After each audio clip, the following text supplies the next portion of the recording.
Let me show you how to scour wool in a Strucket.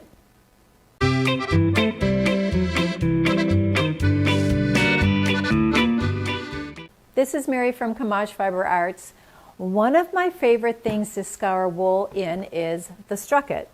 And the reason I really like the Strucket is because it has a removable strainer. I don't need to use lingerie bags anymore. I can let the fiber float free in the strainer, let the soap get in there and clean out the lanolin and the dirt, and it's absolutely perfect. It just goes inside of this bucket section.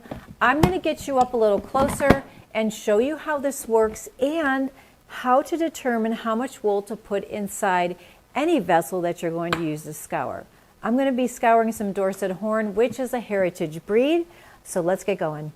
Let me show you how to determine how much wool to put inside any vessel that you're going to use to scour, right? Whether it's a big pot or a big pail or even a bathtub. We're looking at the inside of the Strucket, right? Now, if I take all this Dorset Horn and put this in, it's about a 2-to-1 ratio. So it means I have double the amount of water that I have per fiber. But the problem is there's so much lanolin and dirt in this fiber that I don't have enough water to hold that, because the soap pulls it away from the fiber and suspends it in the water until I rinse it away. I want to take some of this out, and I probably want about this much fiber. This is probably about a 4-to-1 ratio. So this is how I determine how much fiber to scour. Now remember, scouring is a slow process, and if you do it right the first time, you don't have to keep doing it over and over again, wasting your time. Okay, so let me fill this up with some hot water first, and then I'll show you how this works.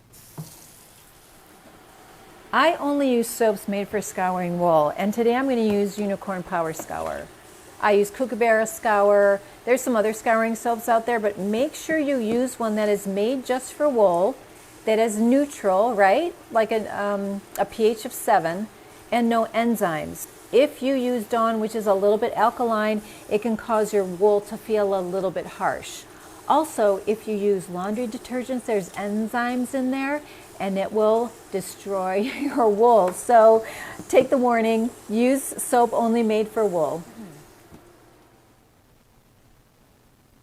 Okay, here we go. The water's hot, I add the soap, and I always switch it around to sort of incorporate the soap in the water.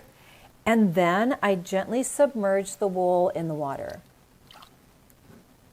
See how much water there is to wool? Because I just want everything to suspend in the water. Okay, so I'm going to scour this for about 15 minutes. I may need to clean some tips, but I'll see what I need to do when I come back, because I'm going to let that sit for a while. I'll be back in a few. Okay, this is the cool part. It's been about 15 minutes or so. Can you see this white stuff on top of the water? This is the lanolin. You see how it's separated from the wool and in the water now? So let's take a look. I'm going to very gently just give it a little. Now this is something that you have to be really gentle about when you do this with your wool, especially if you have a fine grade wool. Let's see, there's a, that was probably more hay than dirt. There is a tip. Let's clean that tip. And I do have a YouTube video on how to clean tips on wool. Again, if you have something that's really special and you want to make sure it is all clean, this is something that you'll want to do. It just takes time, and it's worth the effort. It really is.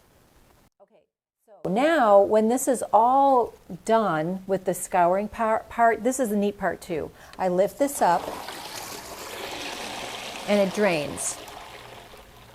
Now, some of the fiber may come through the holes, but this will go back in once I rinse it. You don't want to bring this up and down. You don't want to do up and down like this and wash it, because it's going to felt your wool.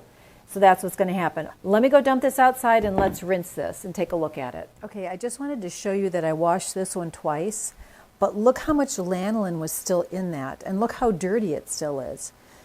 This one needed 2 washes. It was pretty greasy, or a fair amount of lanolin in it. So if you have a fiber that has a lot of lanolin, you probably want to scour it twice. And I wanted to show you something else too. Can you see that yellowing?